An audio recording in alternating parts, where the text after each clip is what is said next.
So I want to give you a few things that might help you to get a handle on the management of time. Here's the first one. You run the day, or it runs you. Part of the key to time management is just staying in charge. But here's what usually happens. We start something and we're in control. But as time starts to unfold, pretty soon we start losing control. You know, you start a business and you're running it. And pretty soon, what? It's running you. You have to stop every once in a while and say, hold it, hold it. Who's in charge here? So here's a good phrase to jot down. Something will master and something will serve. That's the nature of life. That's just how it goes on this spinning planet of ours. Something will master and something will serve. And here's what you have to make sure you become. The master. You run the day. You run the business. You run the enterprise. You run the job. You stay in charge. Now here's how you can stay in charge. Have your written set of goals with you at all times. Then prioritize your goals and decide which is important. Then constantly review your goals. Then have your goals match up to a good written game plan. The game plan that says, take it out of your head and put it down on paper. Then, with game plan in hand, try to separate the majors from the minors.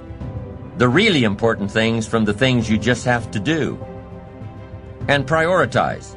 Is this a major day or a minor day? And adjust your time accordingly. Is this a major conversation or a minor conversation? A lot of people don't do well, and here's why. They major in minor things. They spend too much time on things that don't count, and too little time on things that should count. So you're about to pick up the phone and make a call, but before you do, decide, is this a major call? Is this a minor call? If it's a major call, it needs a little preparation. If it's a minor call, a few pleasantries will probably do. Hi, how are you? Tell a little joke, exchange some pleasantries. So a little evaluation will save you a lot of time. Major, minor. Next time management essential, don't mistake movement for achievement. You probably know some people around you who are just plain busy being busy. You've got to be busy being productive. It's easy to get faked out by being busy. Guy comes home at night, flops down in the easy chair, says, I've been going. But the real question is, doing what? I mean, it's the doing what. That's the real key, not the going. Some people are going, doing figure eights. They're not making much progress. Don't mistake movement for achievement. Evaluate the hours in your days and see if there's not a lot of wasted time in there that you could manage better. Do more with. The next key to good time management is good concentration. Focus. You've just got to zero in on the job at hand. Concentrate. Don't start your business day until you get to the business. I used to start my business day in the shower. I'm trying to compose a letter in the shower. The cobwebs haven't been cleared out yet.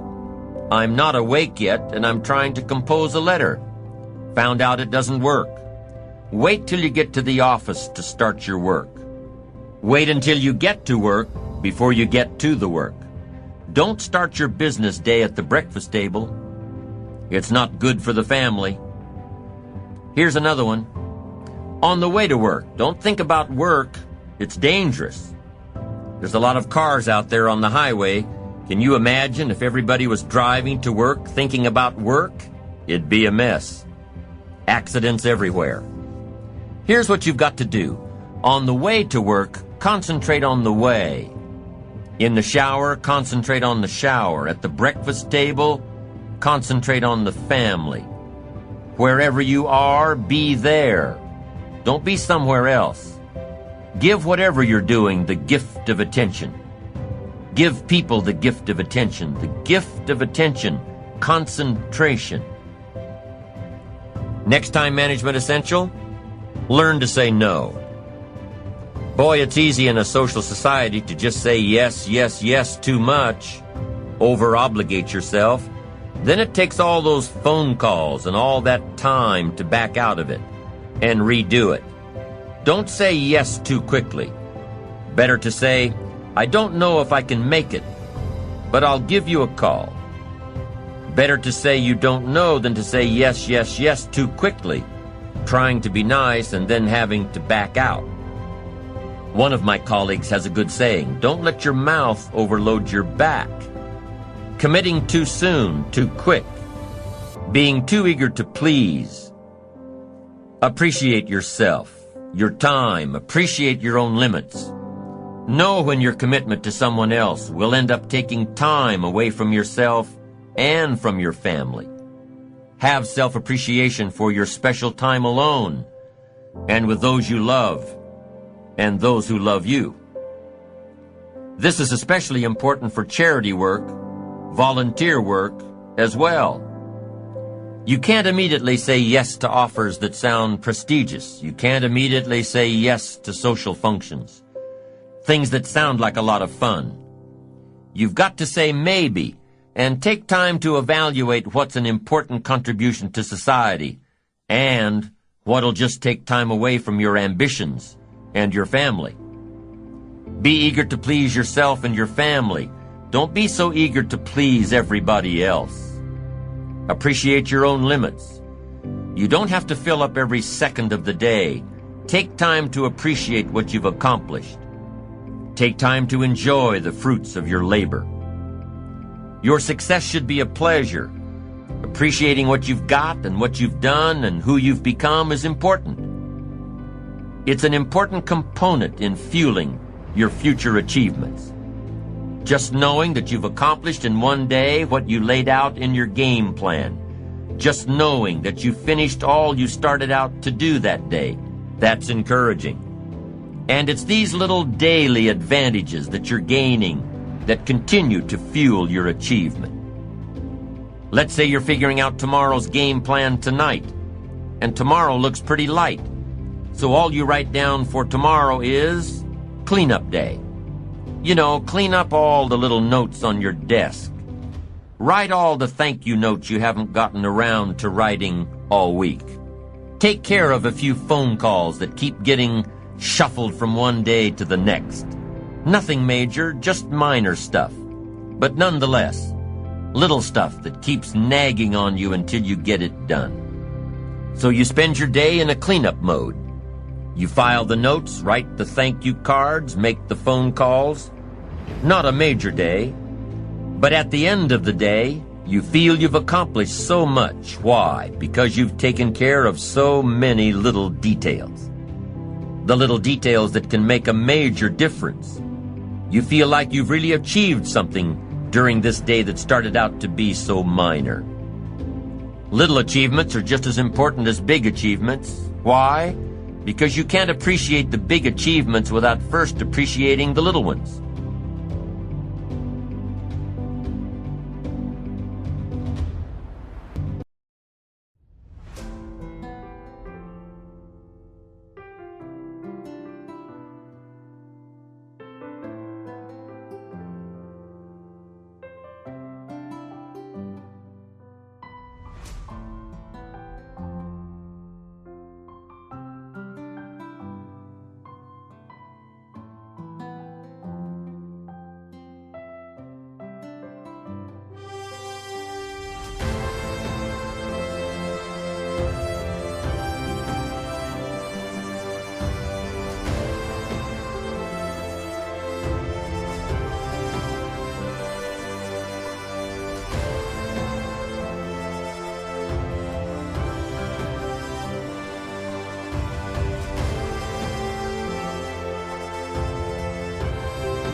So I want to give you a few things that might help you to get a handle on the management of time. Here's the first one. You run the day, or it runs you.